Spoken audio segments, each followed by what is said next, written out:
Mano, você aí que é um otaku de carteirinha, já reparou como os animes mudaram nos últimos anos? Vamos pegar, por exemplo, os mais atuais e os recentes, como Chainsaw Man, One Punch Man, Dandadan, Kobayashi Dragon Maid. Agora vamos para os exemplos mais antigos, como Angel Cop, Cowboy Bebop, Hokuto no Ken e até mesmo o próprio Dragon Ball Z. Perceba que os traços, as sombras, o jeito, as cores, a estética, a riqueza de detalhes, os olhares como eram distintos. Você já reparou que os animes antigos parecem vivos? Não bonitos, mas vivos de verdade. Mas calma, antes que você venha me xingar nos comentários, já vou logo avisando que nada disso se trata de nostalgia. Eu não sou nenhum boomer saudosista aqui do passado que critica tudo que é atual e fala que na minha época era melhor. Essa mudança no estilo dos animes é uma questão de indústria, técnica, dinheiro, prazos absurdos e um pouco de trauma coletivo. Uma mudança silenciosa que pouca gente explica direito. E nesse vídeo você vai entender como e por que o anime deixou de ser um artesanal para virar produto de linha de montagem. O que se perdeu no caminho, o que realmente melhorou, por que os antigos parecem ter sido feitos por um Leonardo da Vinci e alguns atuais parecem ter sido feitos no liquidificador. Então já deixa seu like, se inscreva no canal e ative o sininho e hype o vídeo. Eu sou Yuri e essas são as minhas fitas.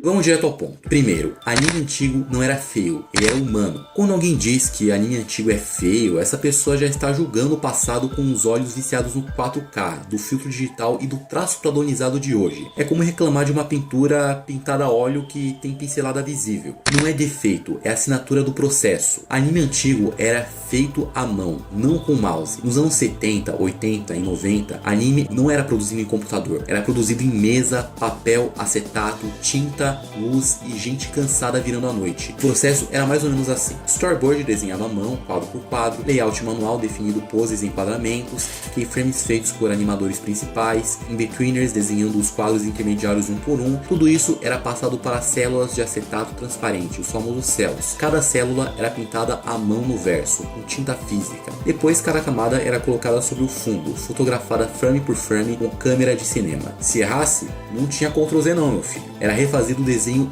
do início. Isso explica uma coisa fundamental: cada quadro tinha pequenas variações inevitáveis. E é aí que entra o humano. Muitos animes costumavam ser literalmente desenhados a lápis. É possível ver isso em muitos animes mais antigos, e cenas em si são irregulares. Mas os personagens movem-se um pouco mais suavemente e parece um movimento genuíno, mas nem sempre. Agora com os computadores é possível melhorar a aparência de toda a cena. É possível enfatizar pequenos detalhes, adicionar cores incríveis e fazer as coisas muito mais rapidamente, mas também se perde aquela sensação de suavidade de muitos dos grandes animes mais antigos. A suavidade do computador é diferente da suavidade do desenho. Eu gosto dos animes modernos, mas depois de assistir aos dois, a diferença é clara. Muito bem, vamos para o segundo ponto: imperfeição igual a emoção. O traço variava levemente, o olho mudava de posição 1 milímetro, a boca ficava mais torta num frame e mais aberta no outro. Hoje chamariam isso de off-model, na época isso era vida. Essas variações davam peso ao movimento, expressividade exagerada, rosto que parecia respirar. Comparem cenas de grito em Akira, Sanseiya, Ashita no Joe ou Yu Yu Hakusho com muitos animes atuais. O anime parece quase desconfortável de tão intenso. O novo é correto, bonitinho e controlado. A emoção não nasce do controle absoluto, ela nasce do excesso. Agora terceiro, cores estouradas não eram erro,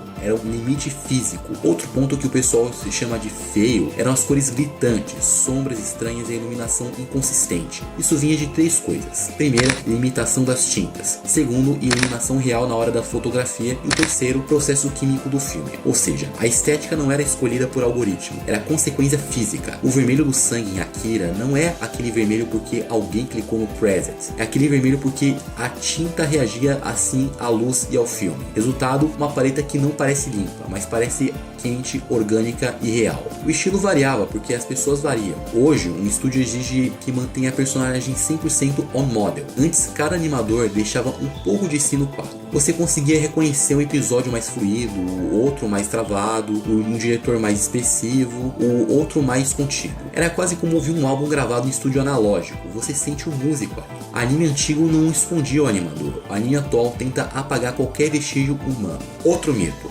ah, mas hoje tem mais orçamento. Nem sempre. O que mudou de verdade foi o prazo, escala, demanda absurda, e nos anos 80 o anime podia levar mais tempo por episódio, ter menos títulos competindo e ser tratado como obra, não conteúdo. Hoje é temporada inteira em produção simultânea, estúdios sobrecarregados, terceirização em massa e correções digitais para padronizar tudo. Resultado, traço bonito, movimento genérico, alma diluída. Agora um resumo seco e honesto. Anime antigo não era feio, ele era artesanal.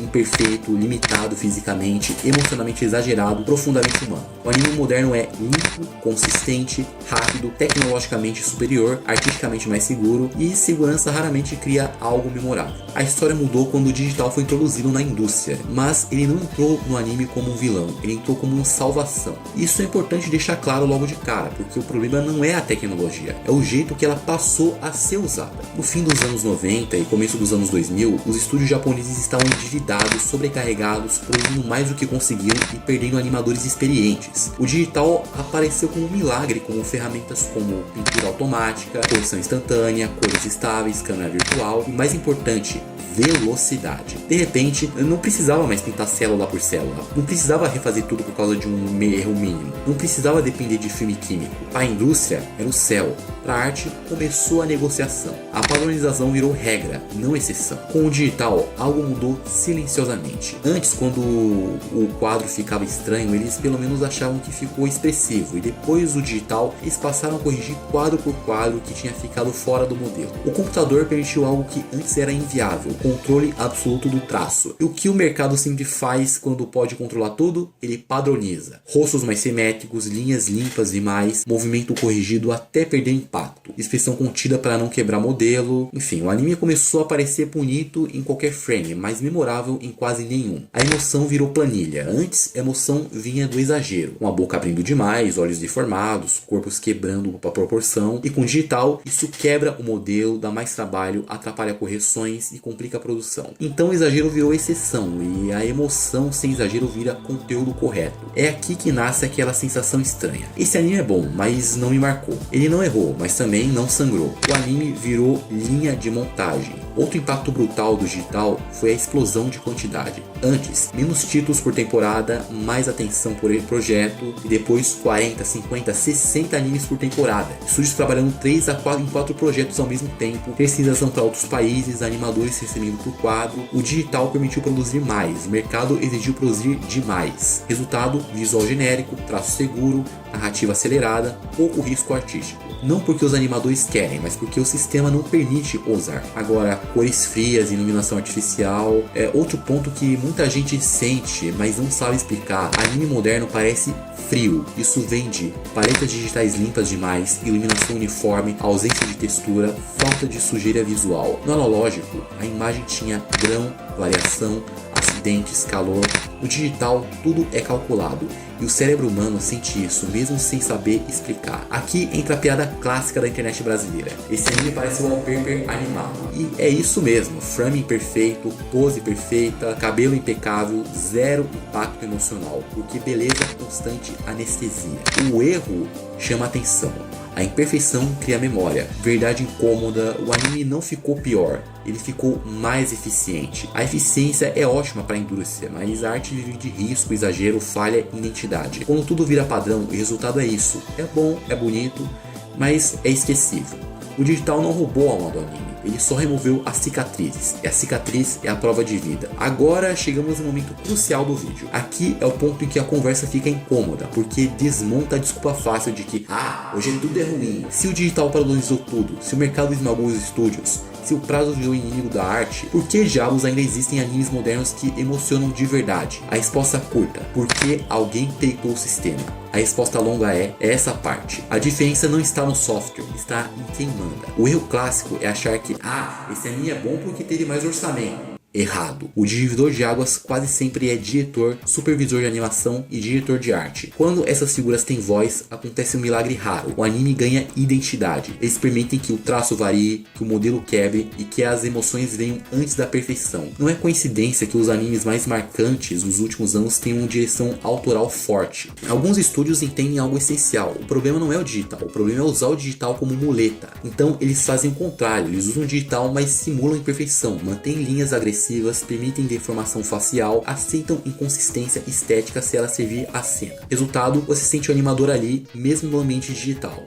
O anime volta a respirar, e em muitos desses animes fora da curva, o estúdio destaca animadores específicos, permite estilos individuais e não corrige tudo nos pós. Isso gera algo que o público percebe na hora. Esse episódio foi diferente, e sim, muitas vezes foi mesmo, porque o animador teve liberdade real. Esses animes modernos que funcionam bem costumam ter menos brilho artificial, menos filtro, menos correção, mais intenção visual. Eles não tentam ser bonitos o tempo todo, eles tentam comunicar algo, e quando a intenção é clara, o cérebro perdoa qualquer defeito. Agora vamos ser honestos, você lembra do anime que virou meme, do frame estranho, da cena exagerada, do rosto completamente torto, ou você lembra daquele anime bonitinho que passou numa temporada aleatória? Exato, a internet não transforma perfeição em meme, ela transforma expressão, e meme é só outro nome para impacto cultural. O anime atual não sofre por falta de tecnologia, sofre por medo de arriscar, errar, perder dinheiro, desagradar o patrocinador. Os animes que escapam disso têm algo em comum. Alguém decidiu que valia a pena perder um pouco de controle para ganhar alma. E por que esses animes são modernos, usam digital, tem pipeline atual, nascem no mesmo sistema? A diferença é simples e cruel. Eles tratam anime como arte, o resto trata como produto. Então quando alguém diz anime antigo era melhor, a resposta honesta é não, anime humano era e ainda é melhor. Ele só ficou mais raro. E agora que você entendeu isso, dá para fazer uma pergunta final. O problema é o anime ou é o jeito que a indústria aprendeu a produzir emoção em escala? Essa é a conversa da próxima parte. Existe uma frase que resume tudo isso melhor do que qualquer debate de fórum. Não sentimos falta do que era melhor, e sim do que marcou. E isso muda tudo. Nosso cérebro não arquiva mídia, ela arquiva impacto. Quando você pensa em anime antigo, você não lembra dos episódios ruins, da animação travada, dos fillers intermináveis, dos erros grotescos. Você lembra de um soco bem animado, um grito absurdo, um rosto quebrado pela emoção, uma cena que te pegou desprevenido. Nosso cérebro não é um HD, ele é um editor preguiçoso que só salva o que emociona. Então sim, muitos animes antigos eram tecnicamente limitados, mas os que sobreviveram na memória sobreviveram porque ousaram. O filtro do tempo é cruel, mas honesto. Nos anos 80 e 90, milhares de animes simplesmente desapareceram. Você não lembra deles porque não mereciam ser lembrados. Os que ficaram tinham identidade, tinham exagero, tinham risco, tinham alma. Hoje estamos vivendo em um processo inverso. Tudo é registrado, tudo é arquivado, tudo é lançado, pouco é filtrado. Daqui a 20 anos, muita coisa atual vai sumir da memória coletiva. Alguns poucos vão sobreviver, não por serem bonitos, mas por terem sido humanos. O erro não é gostar do passado, o erro é usar a nostalgia como arma.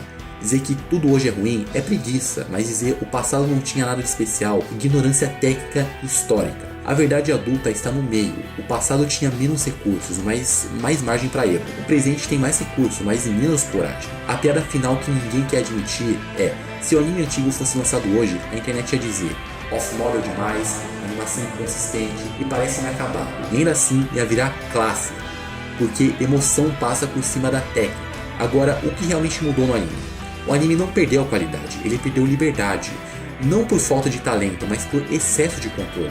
Toda vez que um estúdio moderno decide quebrar o modelo, aceitar o erro, priorizar a emoção, deixar o animador aparecer, o anime lembra quem ele sempre foi. O visual dos animes mais antigos é o resultado de técnicas de produção analógicas, restrições econômicas, limites técnicos da era da televisão e escolhas estéticas específicas que priorizavam designs claros, expressivos e econômicos. Os animes modernos divergiram porque as ferramentas digitais, os diferentes orçamentos, os mercados globais e as mudanças nas prioridades estéticas permitiram sombreamentos mais sutis, proporções mais variadas e composições mais limpas. Não uma única causa, mas o acúmulo de muita mudança prática e estilística. Então agora eu te pergunto, sem clubismo e sem nostalgia barata, você prefere um anime perfeito ou um anime que erra, mas te marca?